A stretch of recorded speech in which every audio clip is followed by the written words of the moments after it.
कभी वो रात मैं भूलता नहीं और वो मंजर याद आता है तो मेरा दिल दहल उठता है। आखिर वो क्या था?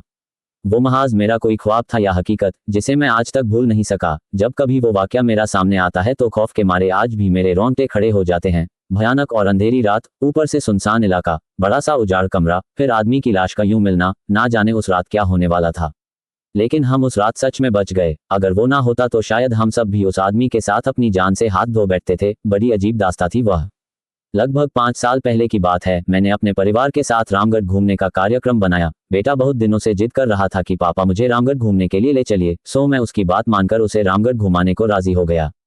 मैं, मेरी पत्नी अंजलि और बेटा किरण घर से रामगढ़ के लिए रवाना हो गए। हमने 2 दिन में पूरा रामगढ़ घूम लिया, लेकिन मेरे पास अभी 4 दिन की छुट्टी और भी बची थी, तो मैंने सोचा क्यों ना आसपास भी हो आते हैं। चूंकि हमारी ये प्लानिंग अचानक हुई थी तो हमें जल्दबाजी में बस का सहारा लेना पड़ा। उस बस में और भी यात्री थे, खासकर बुजुर्गों की संख्या ज्यादा थी। हमारी जैसी केवल एक ही फैमिली थी। बस में यात्री भी कम ही थे, क्योंकि बस भी थोड़ी खजाड़ा थी, इसलिए शायद उसमें ज्यादा यात्री नहीं बैठे होंगे।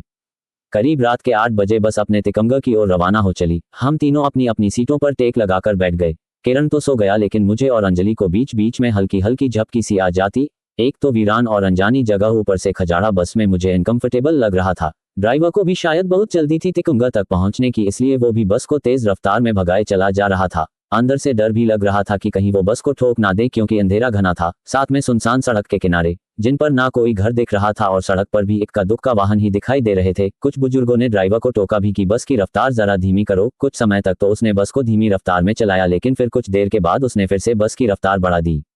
एक आदमी ने फिर से उस ड्राइवर को टोका कि बस की रफ्तार कम करो, लेकिन मना करने के बावजूद फिर से ड्राइवर ने रफ्तार बढ़ा दी। तब ड्राइवर ने जवाब दिया कि अंकल जी, जो मैं कर रहा हूँ वो बिल्कुल ठीक कर रहा हूँ। मैंने सुना है कि ये इलाका अच्छा नहीं है, बहुत ज्यादा खतरा है इस जगह, और हम इस इलाके को जितनी जल्दी पार करके आगे बढ़ जाएं उतना अच्छा। ड्राइवर की बात सुनकर सबने कहा कि चलो ठीक है। बस तेज रफ्तार से आगे बढ़ ही रही थी कि तभी एक तेज आवाज के साथ बस का थोड़ा संतुलन गड़बड़ाया और बस थोड़ी दूर बढ़ी और रुक गई। अब सब घबरा गए कि अचानक ये क्या हुआ। इतना खतरनाक इलाका और बस का रुकना, किसी का भी जी डर जाएगा। ड्राइवर ने अपनी टार्च जलाई, बस के नीचे उतरा और उसने देखा कि क्या बात है, बस को आखिर क्या हुआ, वो रुकी क्यों। कुछ देर के मुआयने के बाद उसे पता चला कि बस के पीछे और के दोनों पहिए पंचर हो चुके हैं और बस में एक्स्ट्रा पहिए भी नहीं है जिससे उसकी मरम्मत हो सके।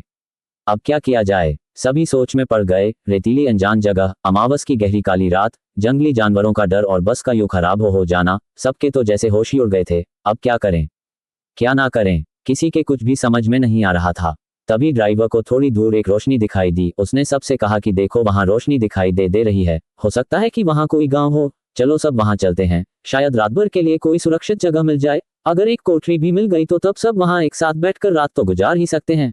सब ड्राइवर की बातों से सहमत हो गए। सबने अपना अपना सामान उठाया और चल पड़े उस रोशनी की ओर। जैसे ही वो सब उस रोशनी के नजदीक पहुंचे तो हमें एक बड़ी सी कोठरी दिखाई दी, जिसे देखने से लग रहा था कि वो कोई बहुत पुरानी सराय है जहां भूले भटके मुसाफिर रुकते होंगे।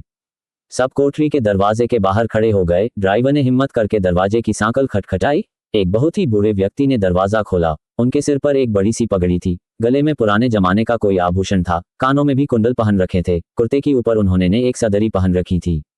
वो और उनका पहनावा बहुत ही अजीब लग रहा था। तभी ड्राइवर ने बड़ी हिम्मत करके कहा, काकाजी बस पंचर हो गई है, हम सबको रात गुजारने के लिए अगर आपकी कोठरी में थोड़ी जगह मिल जाती तो बड़ी मेहरबानी होती। उस कोठरी के मालिक बोले, डरने की जरूरत कोई ना है, ये कोठी तो मैंने भूले भटके मुसाफिरों की मदद करने के लिए बनाई है। मैं चौधरी सुमेर चांद और महारी घरवाली ही मुसाफिरों का ख्याल रखते हैं। आप सब लोग भीतर पधारो, जो हम दोनों से बन पड़ेगा तो आपकी मदद करेंगे। ड्राइवर बोला, बहुत बहुत धन्यवाद काकाजी, बड़ी मेहरबानी, जो इस अनजान जगह में आप हमारी मदद करने को राजी हो गए। चौधरी बोले, इसमें धन्यवाद की बात है, ये तो हमारा फर्ज है। हमको को बहुत खुशी हुई जो आप लौंग महारे यहाँ पधारे। ये रहा पानी से भरा मटका, इस बड़ी सी डलिया में पूरियां रखी हैं और उस बड़ी सी बटलोही में आलू की तरकारी होगी। ये रहे पत्तल और आप सब अपना खाना परोस लीजिए। महिलाएं मेरे घरवाली के पास चली जाए और पुरुष मेरे साथ आ जाएं। जल्दी से सब खाना खा लो और जिसे बाहर का काम निपटाना हो वो निपटा आए, क्योंकि 12 बजे के बाद कोई भी बाहर नहीं निकलेगा और ना मैं किसी को बाहर निकलने दूंगा और कोई भी इसका कारण नहीं पूछेगा। सबके पास अपनी अपनी हाथ घड़ी होगी, समय के अनुसार काम करके सोने के लिए लेट जाओ। ये रहे कंबल, सब बिछा लो। चौधरी जी ने एक बार फिर सबको बाहर ना जाने की हिदायत दी और सबको सोने के लिए कहा। लगभग बाहर 12 बजे के बाद ना जाने ड्राइवर को क्या सूझी, उसे बीड़ी पीने की तलब लगी और वो बाहर जाने लगा। चौधरी जी ने उसे बहुत रोका लेकिन वो नहीं रुका। ड्राइवर के बाहर जाने के बाद चौधरी जी ने जल्दी से कोठरी के किवाड़ बंद किए और साथ में पटरे की मदद से किवाड़ को मजबूती से बंद कर दिया कि कोई भी भीतर ना आ सके और सारे रोशनदान और खिड़कियों को भी बंद कर दिया।